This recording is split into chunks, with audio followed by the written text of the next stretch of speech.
Good morning, everyone, and thanks for tuning in today.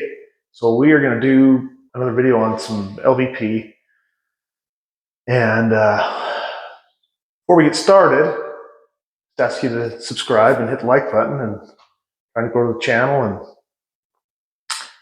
and so we're going to keep putting up these videos. But anyways, we're going to go over maybe some cutting real quick and some laying out, and then I'm just going to get busy. I got to get this thing knocked out today. I'm just doing a little one-bedroom apartment. So only about 560 square feet, so it shouldn't take too long. Start off, of course, I've done the layout of the room, found my center point, and then I've actually shifted it over to this side of the room about an inch, just because going into the other room, it gives me a little bit smaller piece on the back wall back there. So I think I got a 4.5 inch piece on this side of the room and 6.5 on the other side, which is fine. But I got these pieces in. Of course, I call it the false wall. That's what a friend of mine taught me this 15 years ago, and that's what he called it. You can call it whatever you want, but you lock your pieces in. I put a couple rows here just to make it a little more stable. And of course, it's not moving anywhere once you get it locked in. I'm going over a gypcrete floor, just a soft concrete. So I actually just put in, just nailed these in with some, 16 paint nails or whatever those are. I probably could have used some masonry nails, would have worked better, but just enough to hold it in place while I get the floor put in, and then we'll pop them out. So I didn't go in very deep, maybe an inch or so. But anyways, this is the best way to do it. It locks it in. That way, when you're working across the room, you don't have to use spacers here. It holds it in, and then you can come back when you're got the rest of your project done and put your last piece in. So piece of cake. Cutting this stuff, we'll talk about that a little bit, but of course I use my snap cutter here. Not everybody has access to those. I think I probably paid $400 or $500 for that one. I can't remember. Of course I do it all the time, so it's not a big deal to buy some tools. But miter saw works great. For your long rips, I usually just score it and snap this stuff. But if you've got to use a table saw, it works great. I don't like using that stuff if I don't have to. Sometimes I will if I need a nice clean cut. I'll use my table saw. But it makes a mess, and I'm lazy. I don't like to go out, run out in and out of the house much. So, of course, this is a 2-story apartment, so I really don't want to run outside. But yeah, those tools work great if that's all you have. Scoring it, snapping it works great. If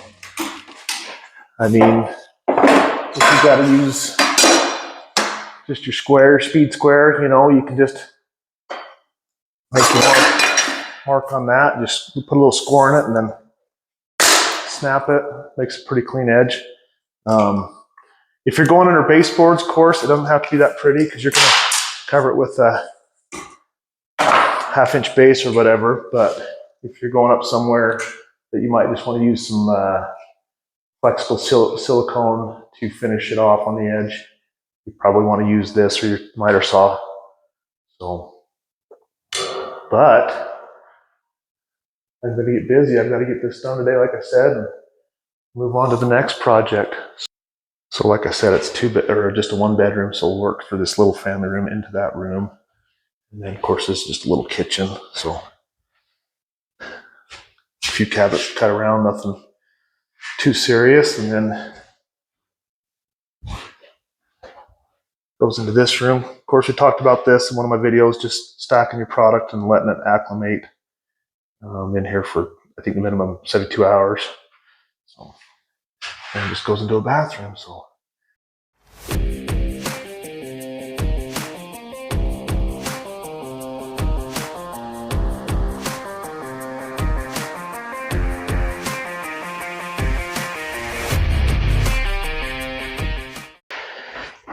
Okay, another little trick I thought I'd show you is just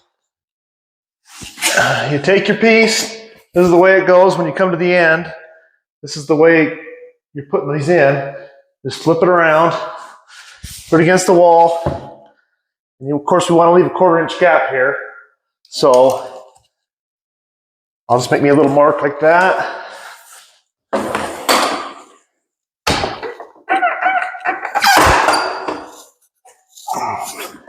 And then, of course, you want to take your pieces that you cut, use those for your starters. You want them to be random, you know, somewhat random, but also maintaining a 12 to 16 inch stagger with the next plank, depending on the manufacturer and what they recommend. So anyways, that's a quick way. That's quicker than breaking out your tape measure every time and cutting these. So of course you can pop this particular product is a tap and lock, whatever, but you use the mallet. I use a hammer too sometimes, just the soft end of that, but you want to use a soft mallet or something similar.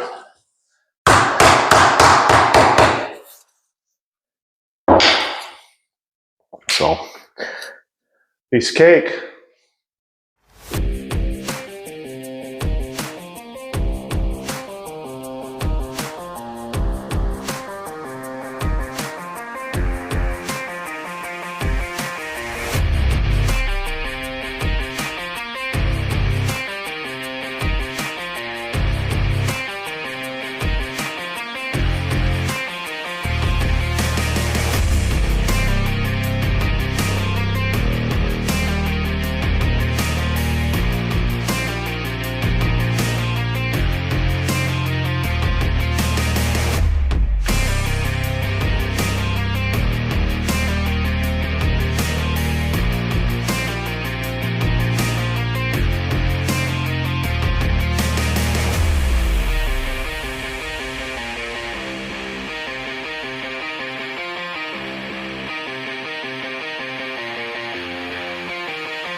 Okay, so I think I've talked about using a cheater board to mark your, once you get next to the wall, but just take a scrap piece and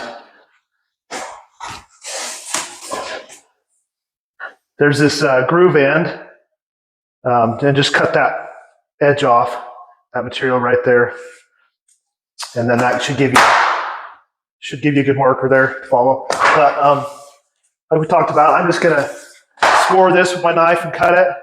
You know, right, like a cut like this, a jigsaw would be great. That would make a nice clean cut. Make sure your jigsaw cuts on the down cut. Get like a laminate blade, but like I said, it makes a mess, and that's why I just try to do everything this way. Also, you can heat this up with a little. I got a little heat gun that a lot of times I'll heat this stuff up and soften it up. It works great. So we'll just hurry and score this and see what happens. Hopefully I can follow my marks here. Careful if you're using these razors, they are sharp. I've been using them for a long time, so I'm pretty comfortable with them, but they can get away from you too.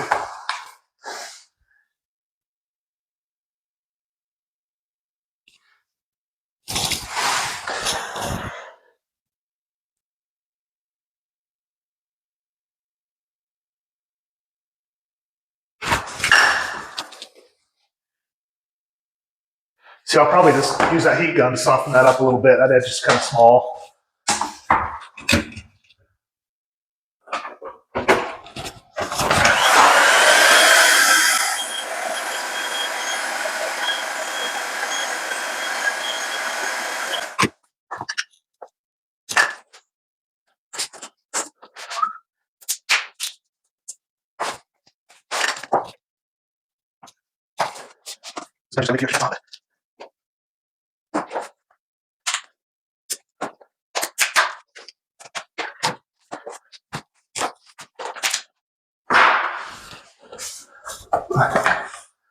So just work at it and kind of score it and snap it.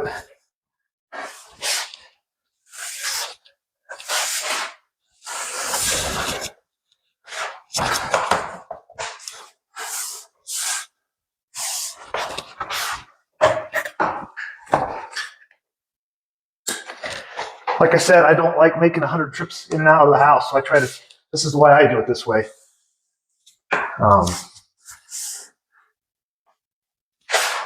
It's a little tight against the cabinet. We want to leave our expansion joint there, so I'm just going to trim that up just a little bit.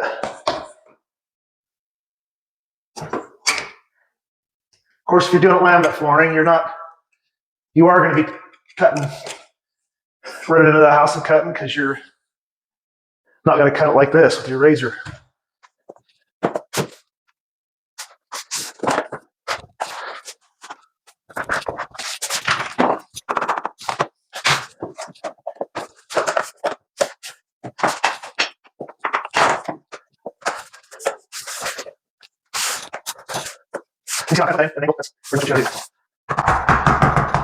Tap the end in, lock it in, and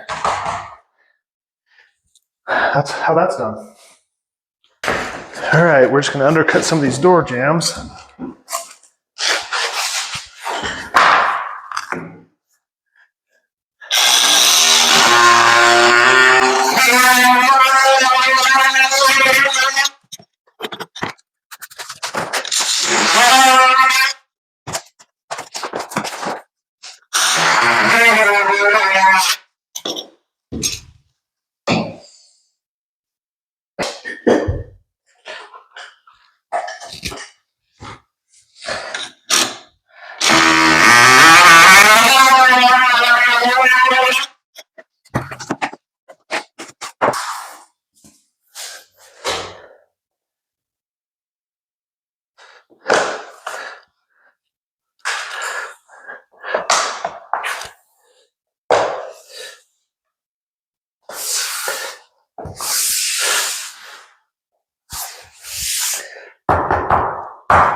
So I like to work out of like at least 3 boxes usually, just to keep the patterns random. And I got tons of random pieces here that I'm going to use up for starters.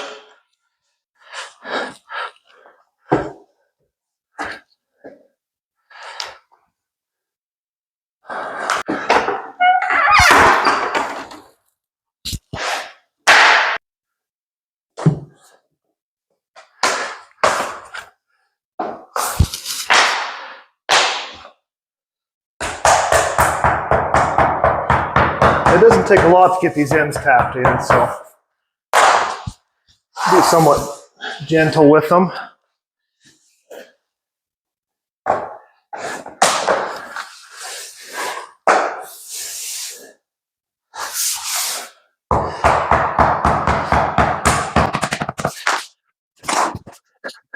Flip it around.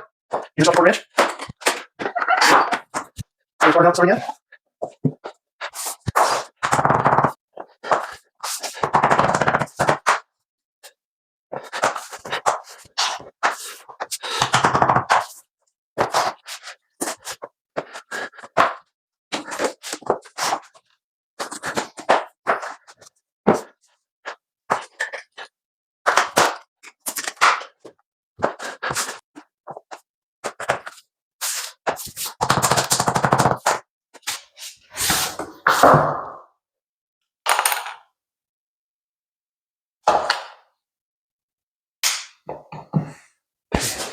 Cut it in there.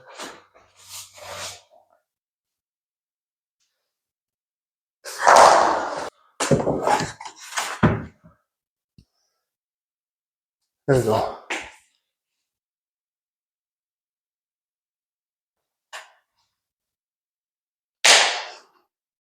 That's a starter. You can put that over there.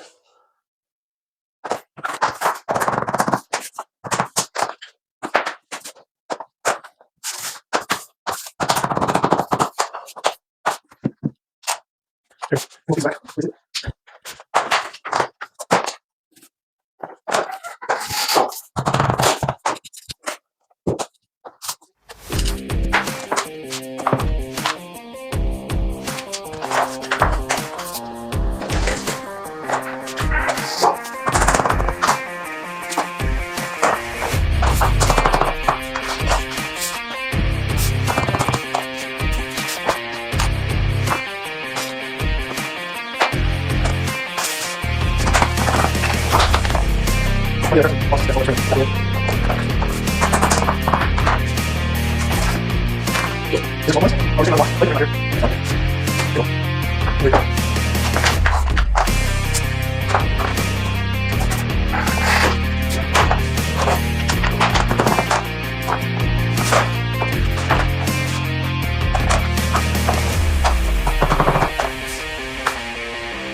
Hey everyone, I am about halfway through this room, so it came up, so I'm going to actually have to come back and finish the rest of this bedroom and bathroom. But through the doorway there, we cut door jams and one of the that facing ending, so it's good. I think everything's staggered out nice. And I ended up putting those last pieces in that starting wall. I've got some spacers in that bedroom holding it. It's not going anywhere. Got the kitchen all finished up.